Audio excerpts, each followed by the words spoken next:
The shadow of the conquering German armies covered Western Europe. The self-styled master race was riding high.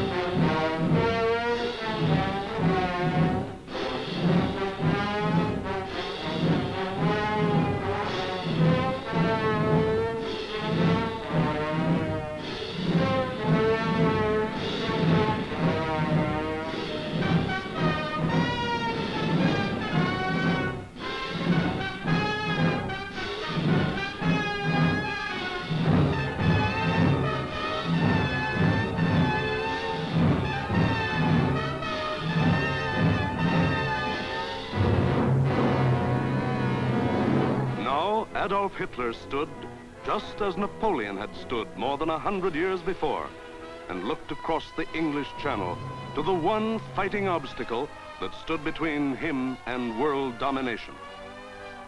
The chalk cliffs of Britain rose sheer and white out of the choppy waters. And beyond, a little island, smaller than the state of Wyoming. Crush that little island and its stubborn people, and the way was open for world conquest. The fall of Austria, Czechoslovakia, Poland, Denmark, Norway, Holland, Belgium, France had given him more than 100 million slaves to work for him or starve. The preliminaries were over. It was time for the main event, the Battle of Britain.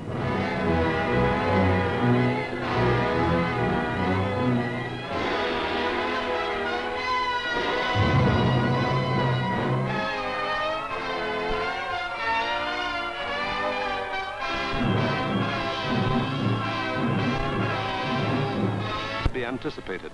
A slip now might wreck the whole timetable of world conquest. 6 weeks of final preparation went into those plans.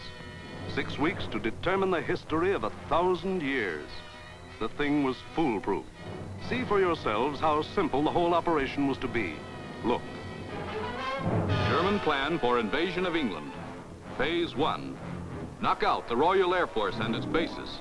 Get control of the air and the sea lanes across the Channel. Follow the Blitz plan that had wiped out Poland, the Low Countries, and France. Destroy communication and transport lines. Above all, get command of the air. Phase 2. Pulverize the coastline with dive bombers. Drop parachute troops to take over the airfields and establish beachheads.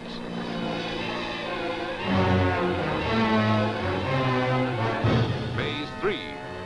Actual invasion. Pour the German panzer divisions across in high-speed barges under an umbrella protecting fighter planes.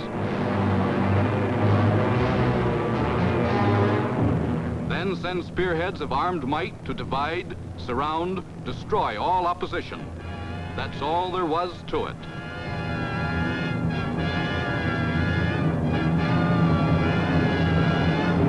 Conquer Britain. Force the surrender of the British fleet. Then, with the combined sea power of Germany, Britain, Italy, France, and Japan, he could control the seas and tell us where to head in.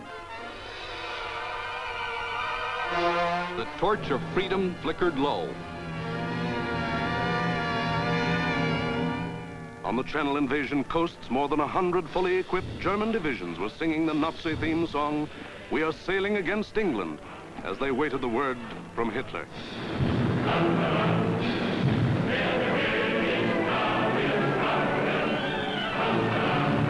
Here, for weeks, all the supplies and weapons of the Nazi war machine had been turned toward Britain.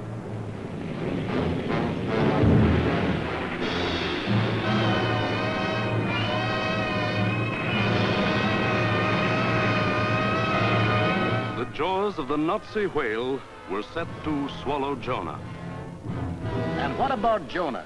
How was he doing? Well, Britain also had an army, but it was an army dragged from the sea at Dunkirk.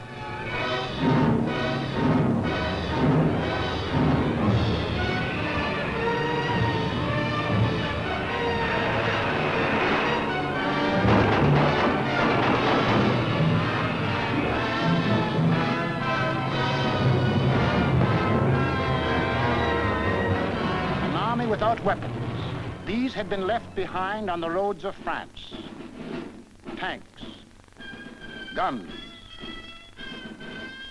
motorized equipment, all abandoned to save the one priceless item, men.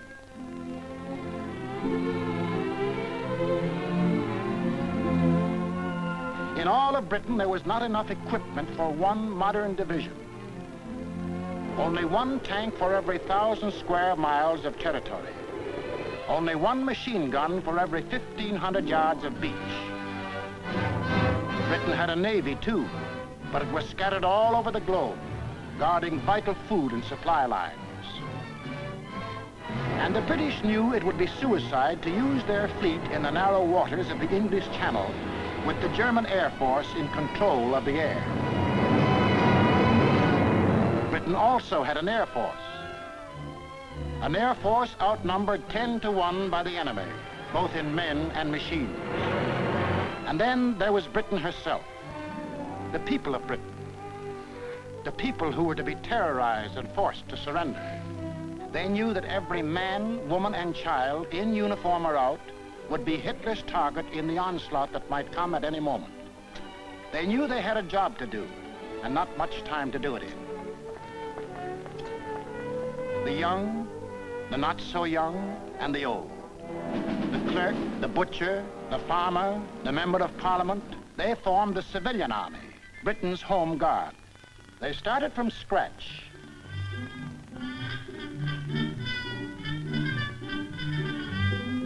Experience, equipment, supplies, all were scarce. Only one shell to fire at each practice. The women of Britain refused to be left out. We'll enlist too. We'll put up the barrage balloons.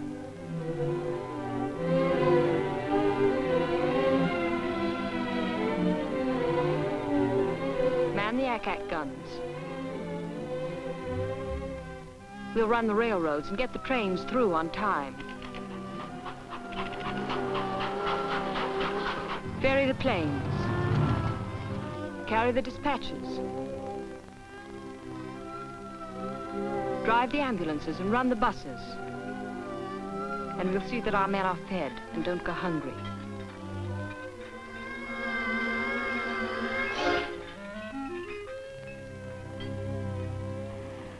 Others worked, men and women alike.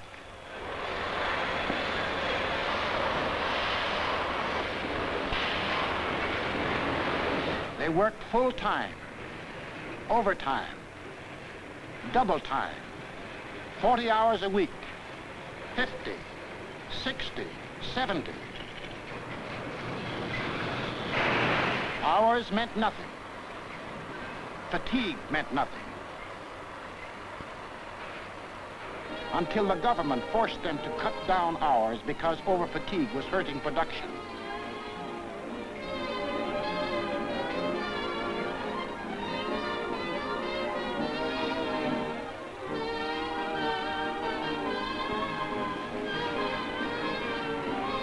And when they weren't working, the men patrolled the moors for parachutists, blocked the roads, rehearsed invasion defenses. For something had happened here the Germans could never understand. In a democracy, it is not the government that makes war. It is the people.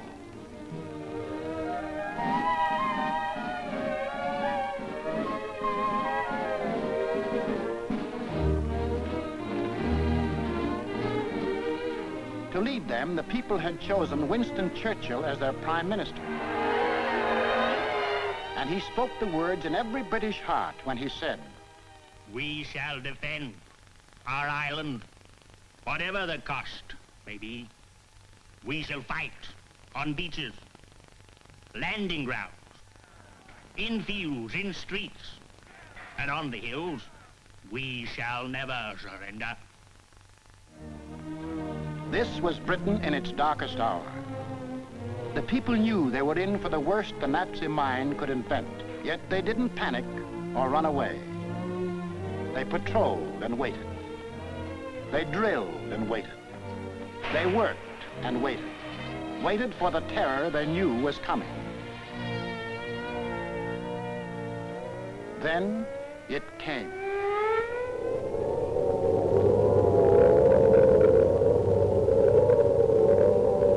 That's the sound that became part of the life of every man, woman, and child in Britain.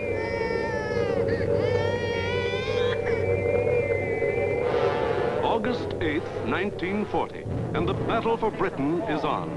30 enemy aircraft over the channel, flying due west.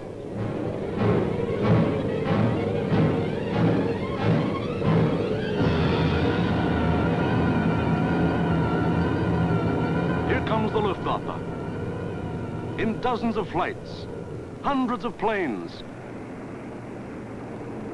bombers, fighters, dive bombers, across that 21 miles of channel, that 8 short minutes of water. Their first tactics were to bomb convoys in the channel. Convoys loaded with food and munitions, bound for the great port of London.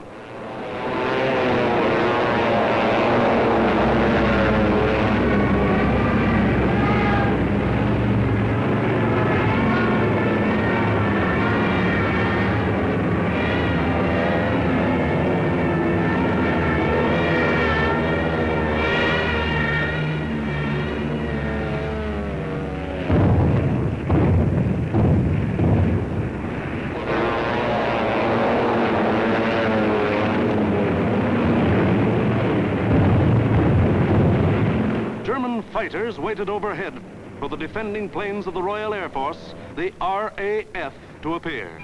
They didn't have long to wait.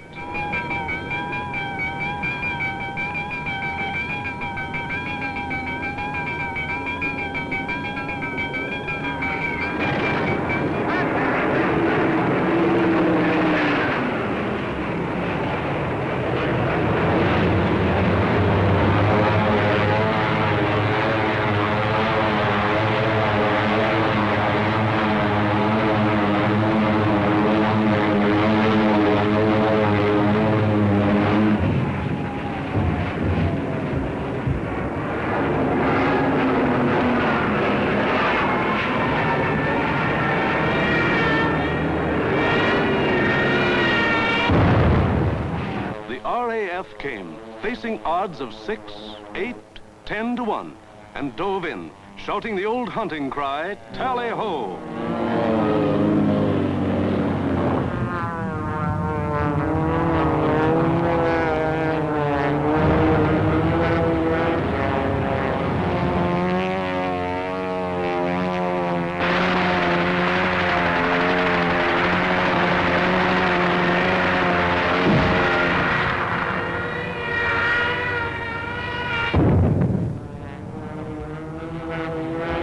Phase 1 of the Nazi plan called for the RAF to be knocked out of the air. But the men of the RAF hadn't read the Nazi plan.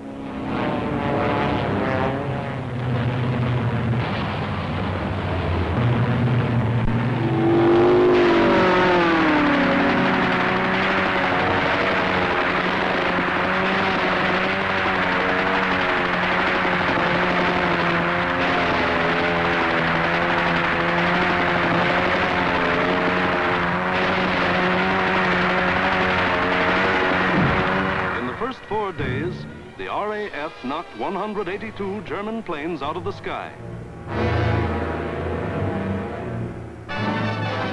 For the next week, the Germans attacked the coast cities from the Thames River to Weymouth.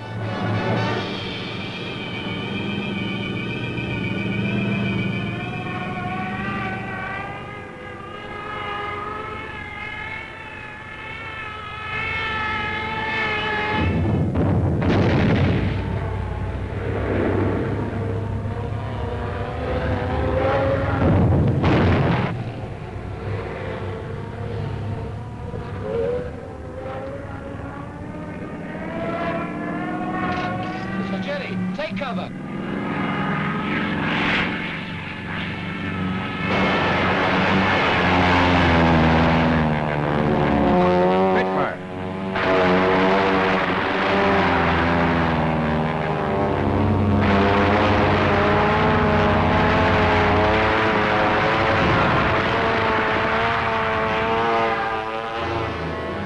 Paid off with 180 more planes. Then the Luftwaffe battered the great port towns of Southampton, Plymouth, trying for a knockout before the flow of supplies from overseas became more than a trickle. The ports took a terrible pounding, but they couldn't be knocked out. Cargoes went on being unloaded with the protection of the RAF overhead. Battling the Spitfires and Hurricanes in the air wasn't panning out. So Goering switched his main attacks to the fighter airfields, Dover, Deal, Hawking. Maybe he could destroy the planes on the ground. He bombed the airfields, and the fields were hit. But the planes were saved.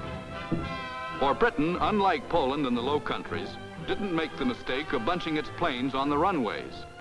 The planes of the RAF were scattered and hidden, only a few on any one field, and those in the far corners.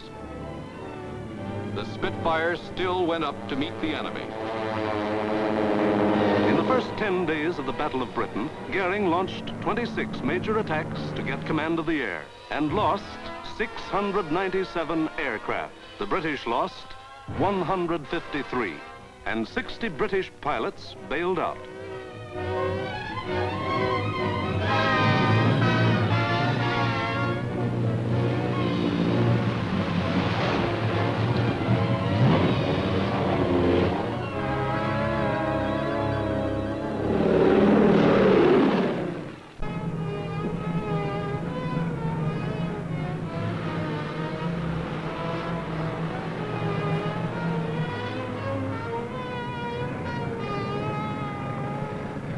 Valuable trained men were saved and ready to fight again, but the crews of Goering's planes were lost to him forever.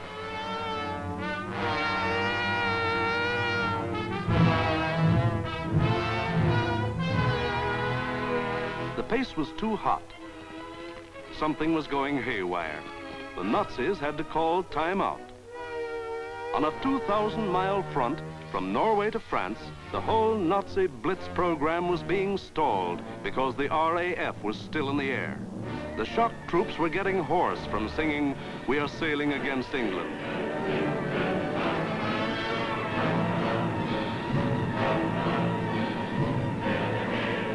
The long-range German guns were getting hot from throwing shells across the channel.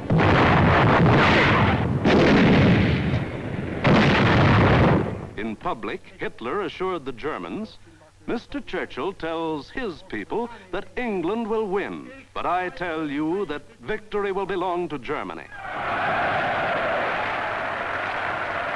But in private, he sent for Goering, the boss of the Luftwaffe, and put him on the hot seat. Goering was told to do something and do it quick. So on August 30th, he ordered all-out attacks on inland aerodromes and industrial centers. Maybe he could knock out the RAF on the assembly line. And he adopted new tactics, too. More fighters and fewer bombers. Or maybe he just had fewer bombers to send. Anyway, those he did send were well protected. Fighters above at high altitudes. Fighters on both sides. Fighters in the front and in the rear. Fighters weaving in and out of the bomber formations. Britain, winner of the first round, was ready with higher morale and sharper defense. Improved listening posts were set up all along the coast and warned of the enemy's approach before he left the continent. A quick flash from the control station to the fighter station, and pilots were on their way to meet the enemy while he was still over the channel.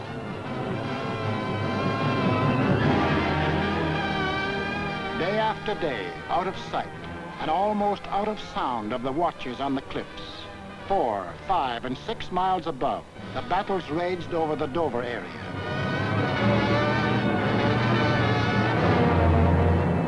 The Dover Dover area became known as Hell's Corner. By sheer weight of numbers, the enemy again and again broke through the coastal defenses.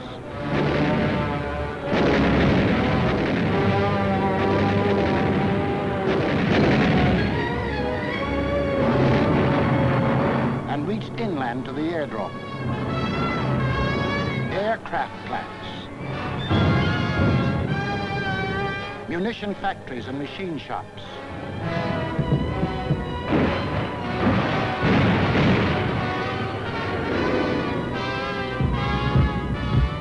Hello, gunfire in the southeast. Right.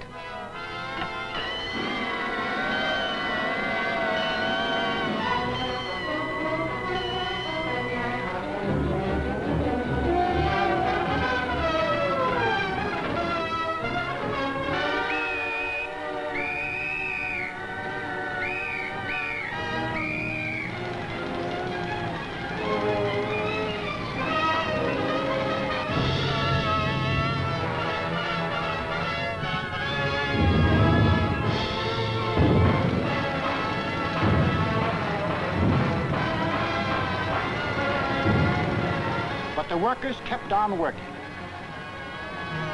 and the RAF kept on flying.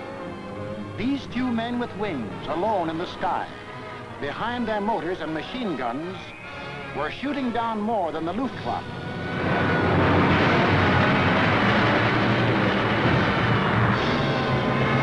They were smashing the whole Nazi plan of world conquest.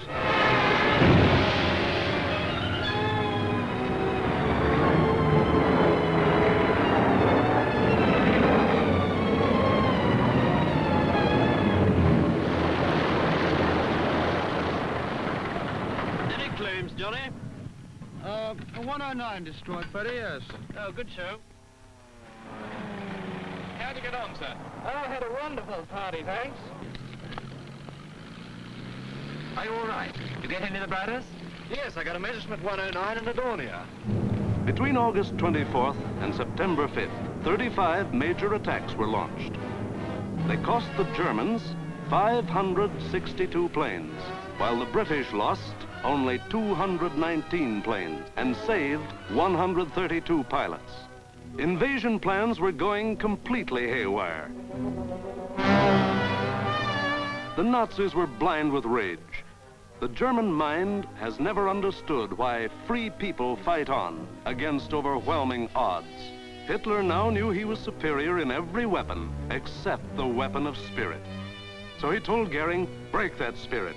Crush the people, crush the spirit of democratic life itself. Invasion now would have to wait.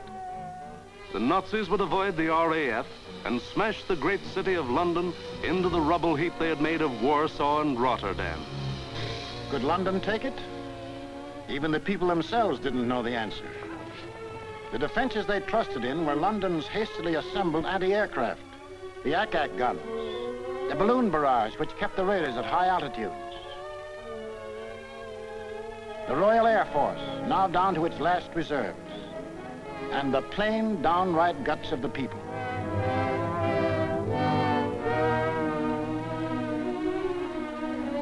They sent more children out of the city.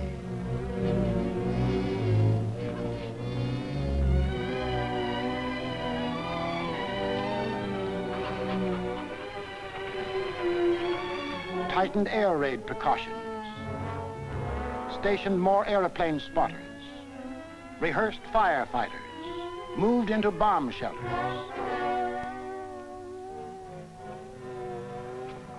They blacked out their city and carried on.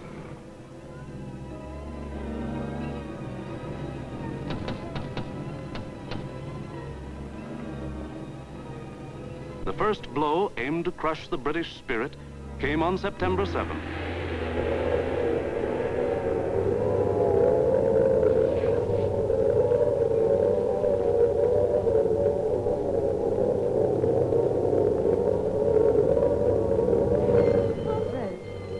Roof reports planes coming in. Control room speaking. Customers and staff will now take cover in the basement. Please do not run, but keep moving. Down the stairs, or you can use the escalator.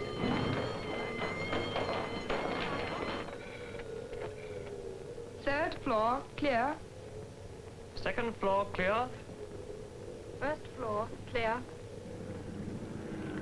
That day, when 375 German planes came roaring up the Thames River, the Battle of Britain became the Battle of London. The Germans broke through the charge of Hurricanes and Spitfires that went out to meet them.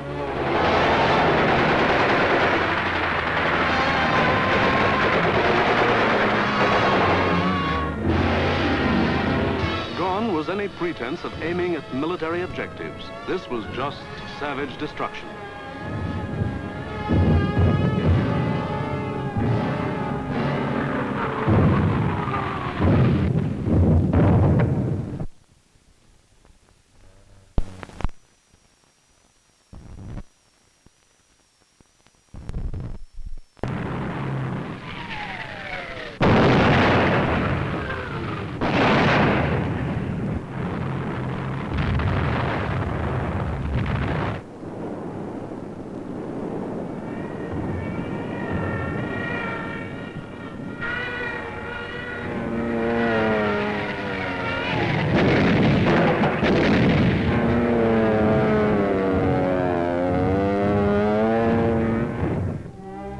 Fell alike on the homes of the East End poor and the Mayfair rich, on shops, hospitals, churches. For 28 days, the Nazis were to drop everything in the book on the city of London.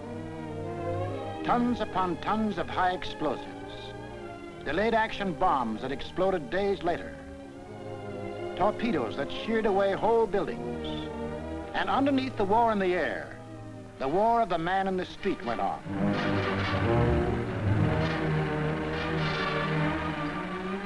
He learned to exist with very little food.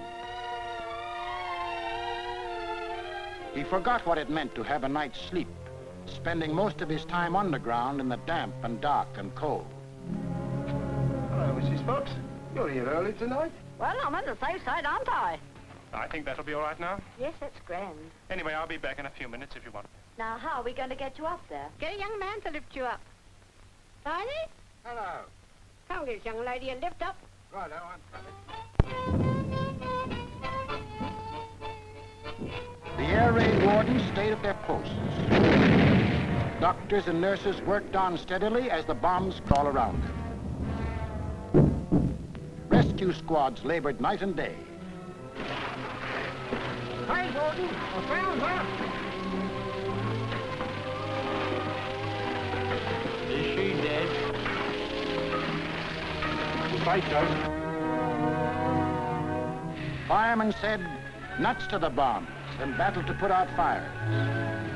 This was life in the Blitz. Against all the rules of Nazi warfare, Britain was refusing to crumple up. Across the Channel, the enraged Goering took personal command of the operations.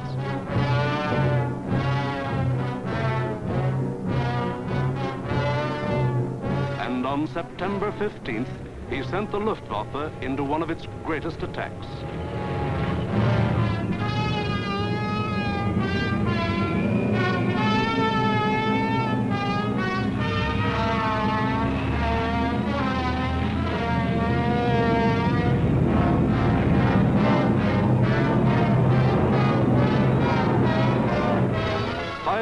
German bombers and Messerschmitt fighters roared over the English coast. Stowmouth calling. Planes heard 3 miles southwest. Scout for hostile planes approaching from the southwest. The British met the challenge by throwing in everything they had.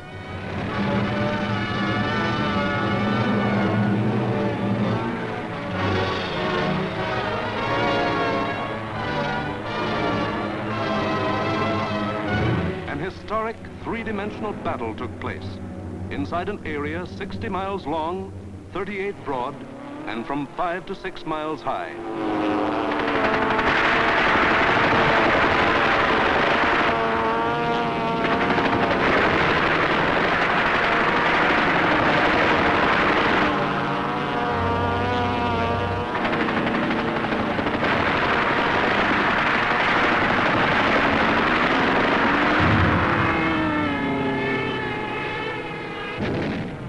100 individual dogfights took place within the first 30 minutes of the raid.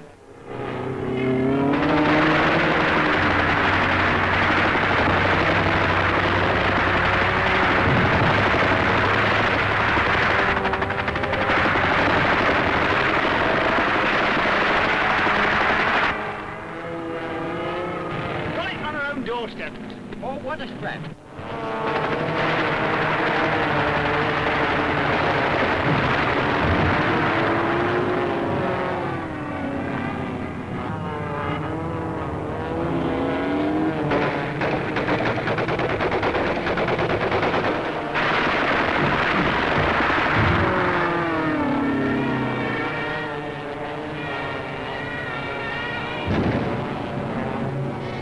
Center calling London 1. Thank you, Center. We'll keep a lookout for them. Hostile formation to the south. Some of the German bombers broke through London's defenses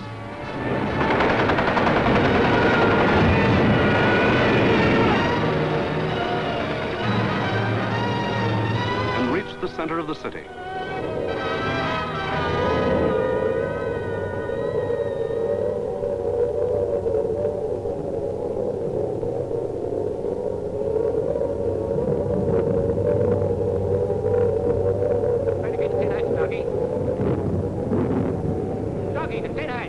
Oh, the Tinettes, okay.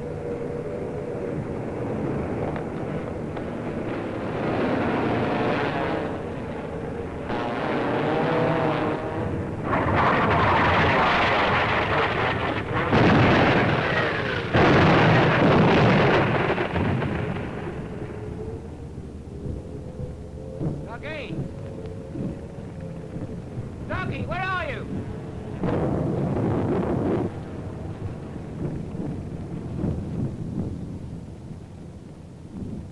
Blimey, I thought they'd got you.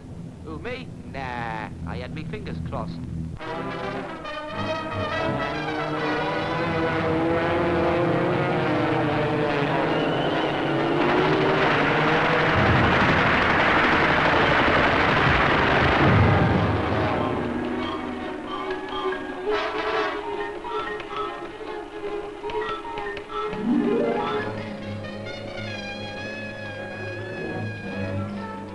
Air Ministry communique. The biggest bag yet. 185 enemy aircraft shot down. End of message. Of the 500 German planes that came over that day, more than 1/3 were shot down. In the 28 days of terror from September 7th to October 5th, the Nazis dropped 50 million pounds of bombs on the city, killed 7,000 helpless civilians, and wounded 10,000 more. Bombs fell on Buckingham Palace,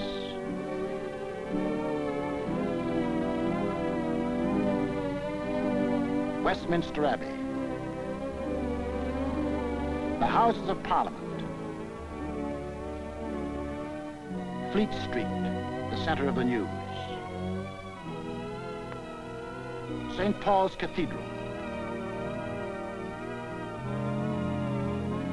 Bombs blasting the historic past out of the lives of Englishmen.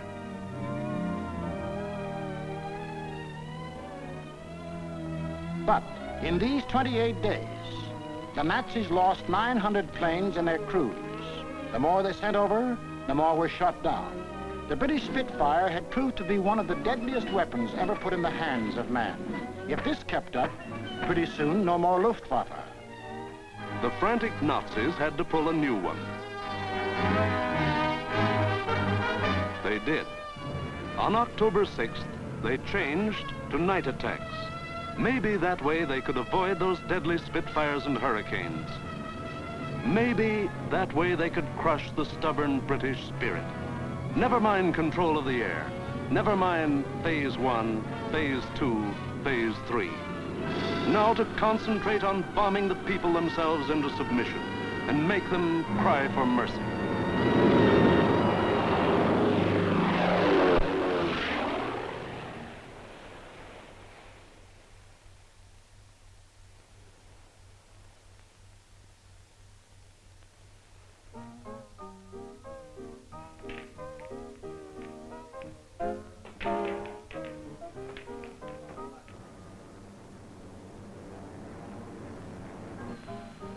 hostile raid, sir.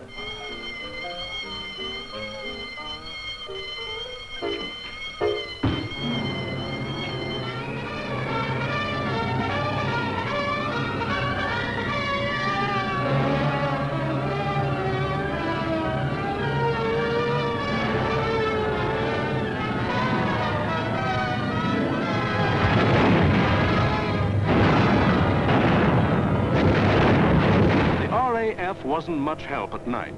This was just German bombs against British guts.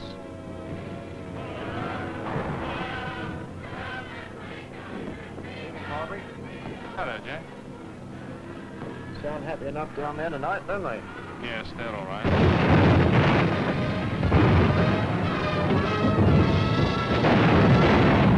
The great docks of London were left roaring infernos.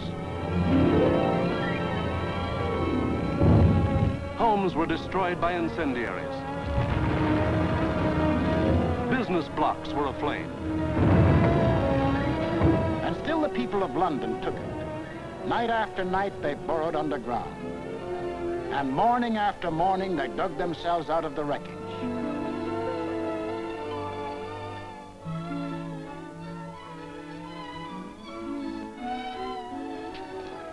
Good morning, Mrs. Morris. Good morning, Mr. Ryan. See you tonight. Rightio. Come on, Bessie.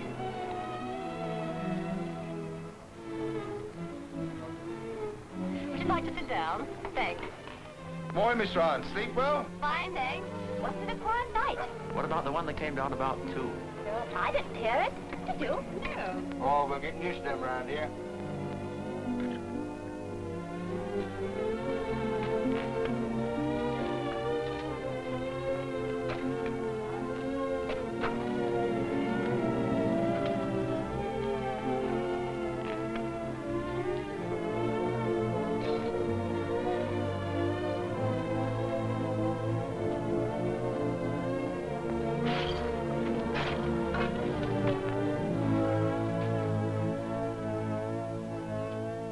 Don't you think you'd better go away from this for a bit?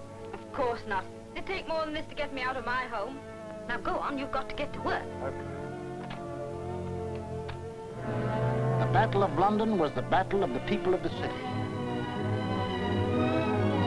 In spite of bombs and fire and death, they got to their desks and workbenches to spend another 10 or 12 hours working, working, working. The British spirit was stronger than ever. And the RAF was flying higher than ever. Not only higher, but farther. SIO, operation for tonight. GP 1562, EP 781, 10 aircraft. You'll find, I think, a decent photograph of the submarine yards there. There's a very good one taken the other night, Monty. Was there? A bit further along. That's it. Those are the submarine yards. Just there. Yes. Well, chaps, this is your target for tonight. It's the submarine and shipbuilding yards at Bremen. It's a vitally important target, and it's got to be hit hard. In the midst of this life and death struggle, the British found strength not only to defend, but to counterattack with what few bombers they could get together.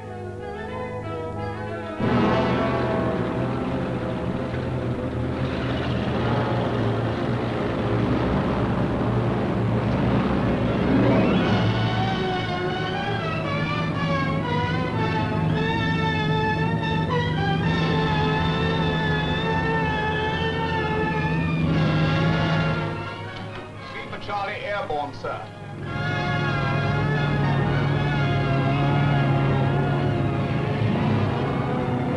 Hello, rear gunner. Can you hear me? I'm okay, Skipper. Hello, operator. Everything okay? Well, it seems to be all here, sir.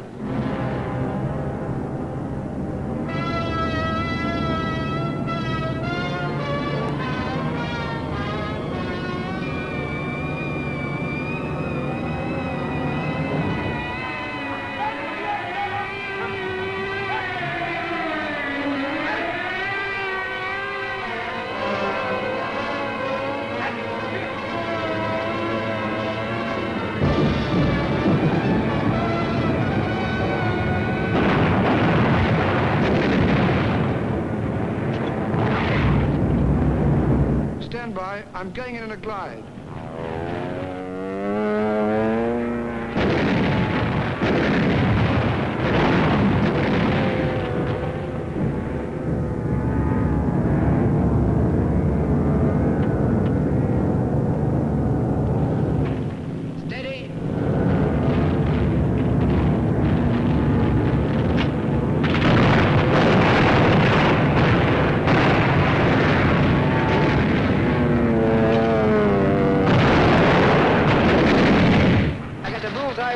One. Here was the RAF giving it back. Hitler cried, "Night, gangsters! For this crime I will exact 1,000-fold revenge." All the available German night bombers were put into the air.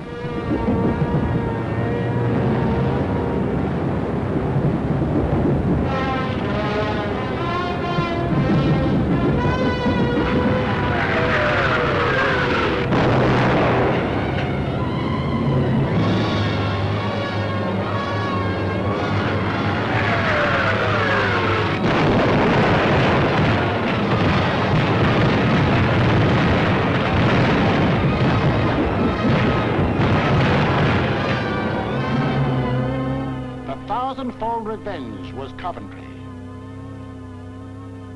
On the night of November 14th, £1 million of bombs were dropped on the city.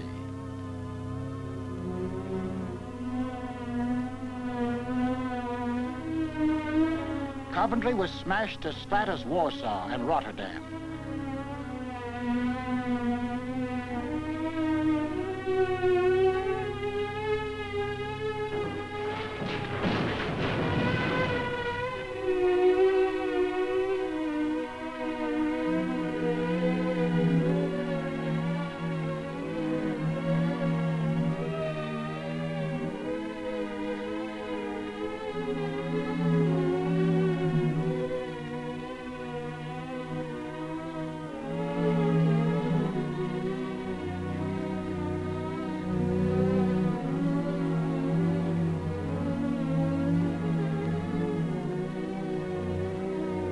The people of Coventry dug their loved ones out of the blasted ruins, saw them to their last resting place in a common grave.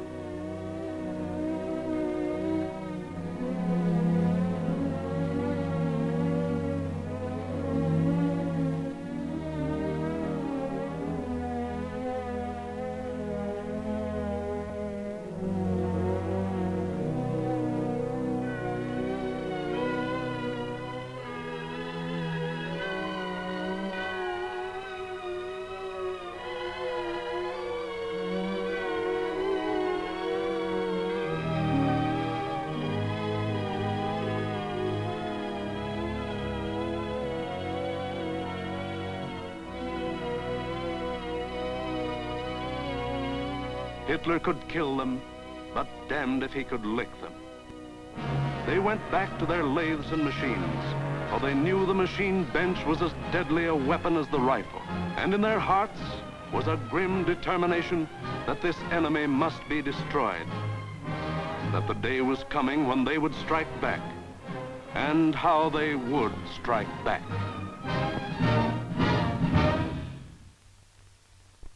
Christmas, 1940.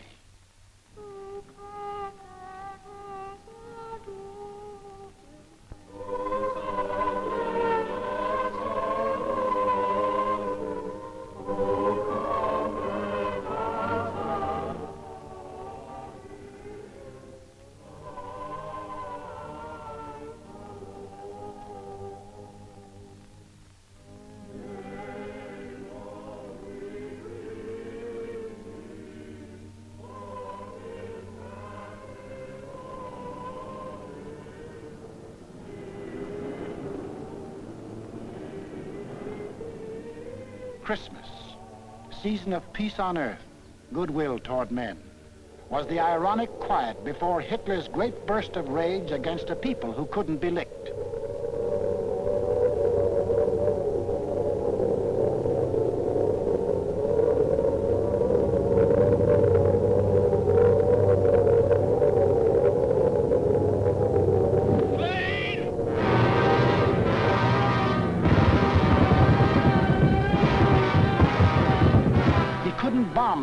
submission. So he would burn them to ashes.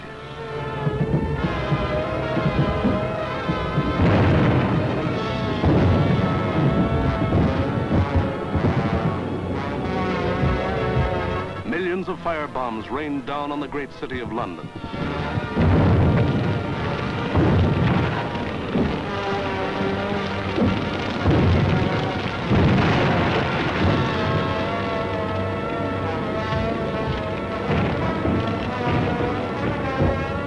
In a matter of minutes, more than 1,500 different sections of the city burst into roaring flames.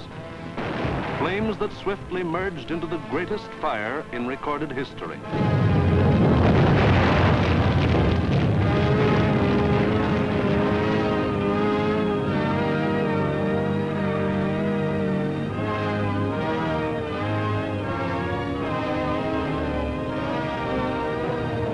In the midst of all the fire and destruction, vital water mains were shattered. Water pressure was almost entirely cut off. Heroes of the night were men of the London Fire Brigade who stretched temporary hose lines out to the center of the Thames River, struggling through mud and slime. For the Nazis had carefully picked a night on which the Thames River had one of the lowest ebb tides on record.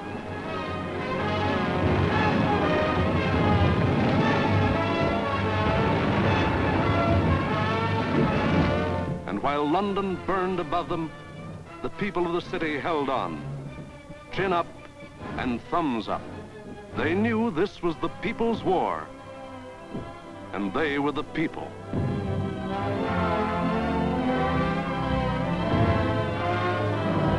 And a people that couldn't be panicked, couldn't be beaten.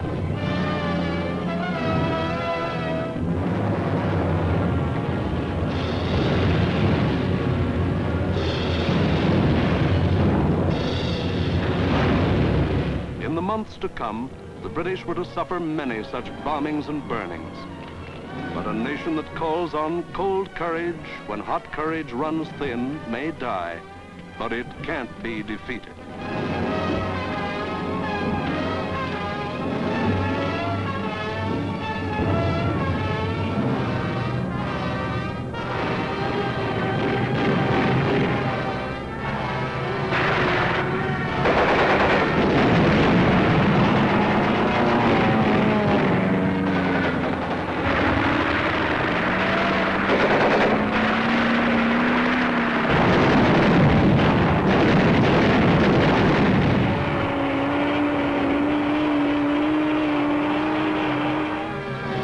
The Battle of Britain was won, but not by Hitler.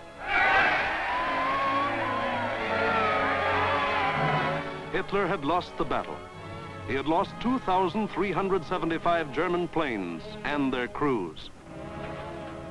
For the first time, it was the Germans who ate the bitter dirt of defeat. Gone was the legend of their invincibility. For a solid year, the Nazis struck Britain with all their might. They leveled thousands upon thousands of homes and damaged millions of others.